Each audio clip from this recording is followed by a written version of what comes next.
So this is lesson 4.3a, college algebra, and the name of this section is logarithmic functions and graph, and we are going to go right into just talking about logarithms. If you've had Algebra 2 with me, or if you've had any advanced math class, you've done logarithms a couple different times, so maybe we can get through this a little bit quicker. Anyway, when we have an exponent, such as y equals 2x, where that exponent is a variable, what we're looking for is a power to raise 2 to give us a y. Okay?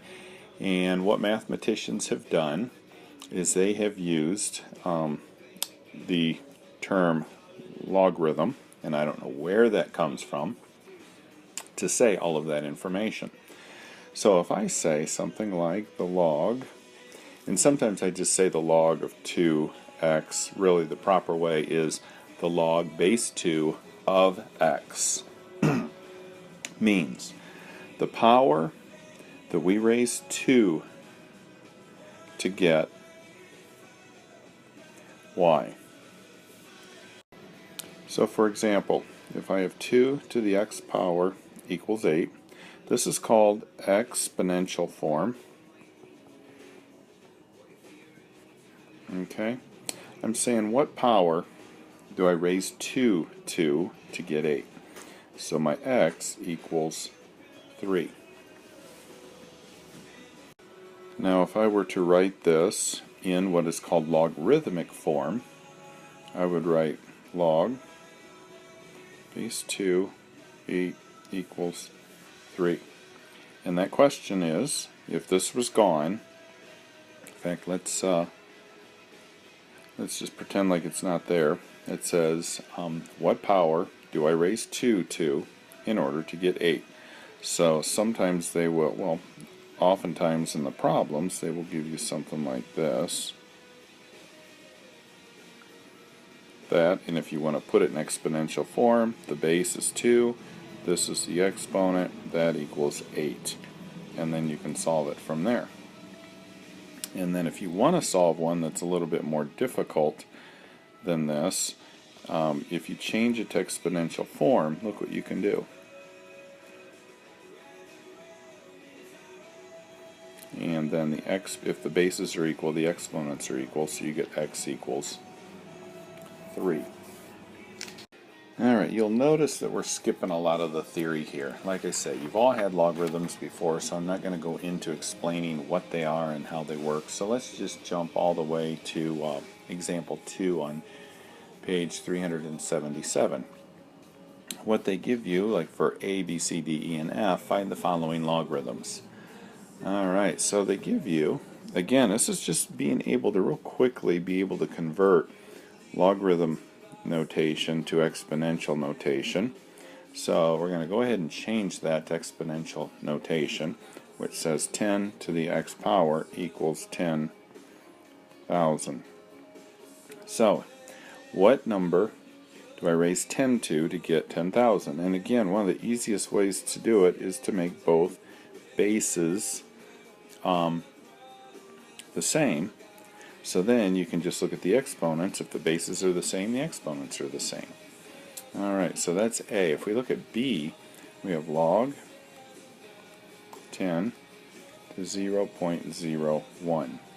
So that says, what exponent do I put on 10 that's going to give me 0.01? Okay.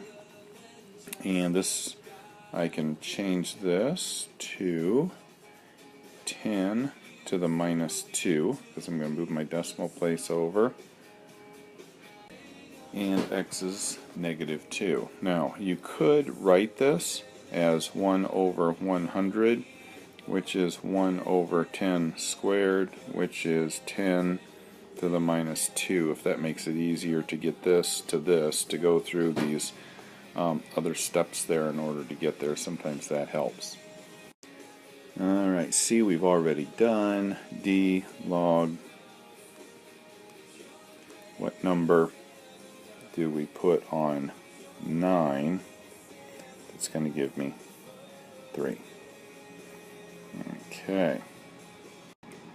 So you can look at this and realize that the square root of 9 is 3. So x is actually the square root of 9, or x to the 9 to the 1/2 power. As far as doing this mathematically, if we want to get the bases the same, we could write this as 3 to the 2x power equals 3, because 3 squared is 9. Okay, my bases are the same. This is a 1, so 2x equals 1, x equals 1/2. So you could do it that way too. The book didn't do it that way. Not really following real easy what the book did, but that is one way to do it. As long as you do the algebra correctly, you can find different methods in order to solve some of these. Alright, E says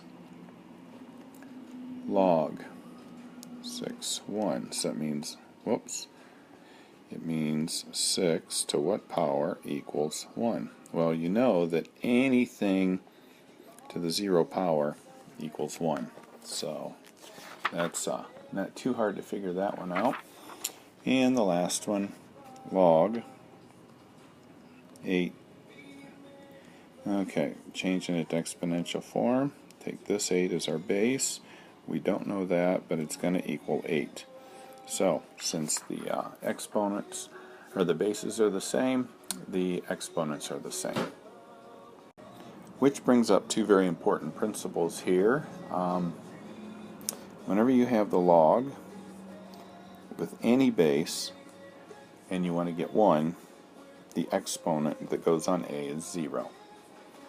Anytime you have a log, and the number here is the same as the number there, the exponent will be 1. Okay, so these two are very important properties to write down because you will be using those. Alright, so one of the most important things that I've taught over the years when it comes to logarithms is a logarithm of a number is an exponent.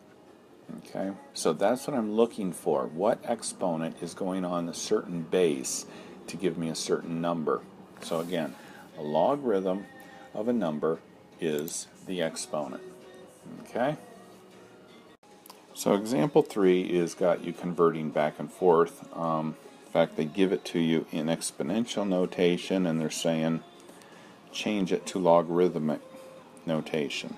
So this would be log, the base always goes down here, the 16 equals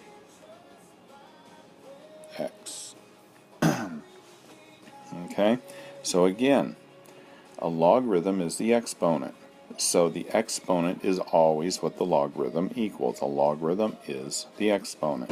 So all the other numbers just go here. So the base here, the number that's by itself over here in exponential form goes there, and the exponent is at the end.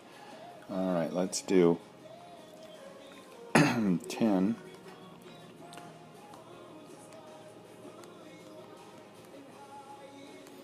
Okay, so let's change that to logarithmic.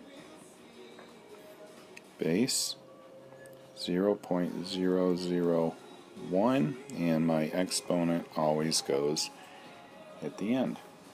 Okay, let's do the number t, or number e. Okay, that's going to give us the log with a base e of 70 equals, again, the exponent. Alright, so now we're going to convert from logarithmic form to exponential form. So example 4, log 232 equals 5. Change it to logarithmic form. 2 exponent equals 32. B, log. They're trying to throw you by putting a bunch of letters in here, which doesn't change how it's done. So a to the 8th power equals q. And then finally, x equals log with a base t. Okay, my base exponent equals m. Alright, so go ahead and learn how to do this on a calculator. The kind of logarithms we're doing right now are called common logarithms. And let me get rid of some of this stuff so we can get room on here. Common logarithms have the log, the log, so you should have a key that has a button that looks like that. And then up at your your function area that usually sits right above there will be a 10 to the x power. Okay, so we'll be using both of those keys back, or that key back and forth, using the function 10 to the x as well as the logarithm. So let's say that your problem that I give you is log of 29. So take your calculator, push in the log of 29. Different calculators will have you do it differently, but you should get a number something like this.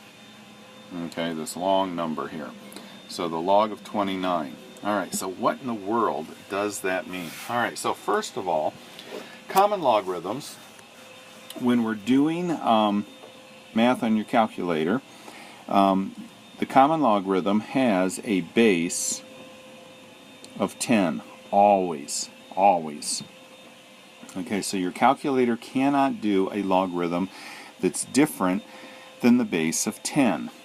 So because that's true, what they will do is they will eliminate this 10. It's an assumed 10, just like when you write 1x. You don't put the 1 there because it's an assumed 1. Okay, same thing with the 10. You don't put it on there. So if I'm looking for the log of 9, that's telling me that there's a 10 right here is my base. And if I were to write this in exponential form, it would be 10 to the x power equals 9. Okay, so it's always going to be an assumed 10. That's why your calculator has a 10 to the x power up here. Okay, this 10 is an assumed 10 up here. Okay, so what happens then? What is this actually saying when I have the log of 9?